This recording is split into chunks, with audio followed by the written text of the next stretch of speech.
Hello friends, स्वागत है आपका अपने channel short and steno academy में। आज का डिक्टेशन है हिंदी आशुलिपि ओपी शुक्ला भाग 8 100 वर्ड पर मिनट डिक्टेशन 18। डिक्टेशन शुरू होगी 5 सेकेंड बाद।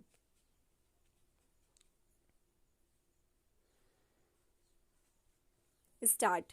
उपाध्यक्ष महोदय, यह जो बिल हमारे सामने है वह जिस रूप में हमारे सामने लाया गया है उससे यह मालूम नहीं होता कि जो बुराइयां पिछले आम चुनावों में देखी गईं उनका कोई हल निकले और सक्रिय रूप से चुनाव कराने की कोई एक योजना बन सके, ऐसा हमें मालूम नहीं होता। इसलिए कई बुराइयां जो पिछले आम चुनावों में हमारे सामने आई हैं उनको दूर करने का कोई प्रयत्न नहीं किया गया।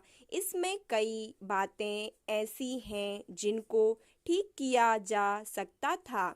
जब इस तरह का बिल हमारे सामने आया है, जब किसी चीज को बदला जाना है तो उसके बारे में अच्छी तरह से सोच समझकर सभी आवश्यक परिवर्तन कर लिए जाते हैं, लेकिन ऐसा लगता है कि कुछ जल्दबाजी में एक दो परिवर्तन करने के लिए यह बिल हमारे सामने लाया गया है। मैं कहना चाहता हूँ कि भारत में जिस ढंग से आम चुनाव कराए जाते हैं उससे हम इस देश में प्रजातंत्र कायम रख सकेंगे, यह नहीं माना जा सकता।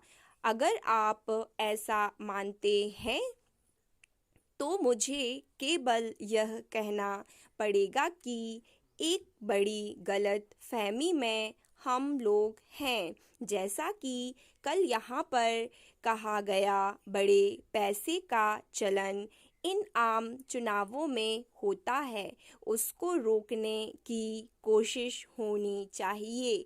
हमने यहाँ पर एक सुझाव दिया था कि आम चुनाव में किसी की ओर से भी 3,000 से अधिक रुपए खर्च ना हो, इस तरह का नियम होना चाहिए था और वह इस बिल में लाया जा सकता था, लेकिन ऐसी कोई कोशिश नहीं हुई है।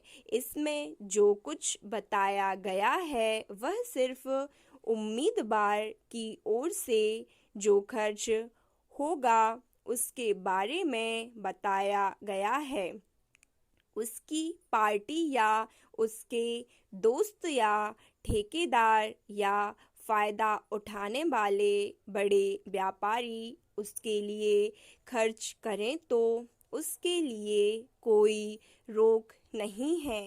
इस प्रकार करोड़ों रुपए खर्च किए जा सकते हैं, इसके बारे में कोई रुकावट इसमें नहीं की गई है। पैरा, मैं यह जानना चाहता हूँ कि एक तरफ आप कहते हैं कि स्वतंत्र चुनाव हो और एक सही जनमत का चित्र सामने आए, परंतु जब इस तरह से खर्च होगा और उसके लिए कोई रोक नहीं होगी तो कैसे सही लोकतंत्र और जनमत इस देश में कायम हो सकेगा, यह मेरी समझ में नहीं आता।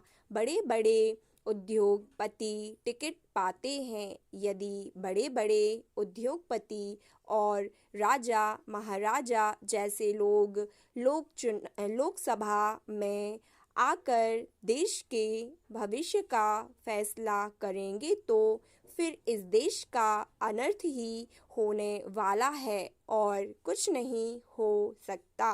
एक तरफ तो सरकार समाजवादी होने की बात कहती है और दूसरी तरफ उनके जो काम हैं उसको देखने से यह साफ नज़र आता है कि सरकार किस दिशा में जा रही है। बड़े बड़े उद्योगपति जो पैसा खर्च कर सकते हैं उनके बल पर चुनाव लड़ा जाता है। स्टॉप।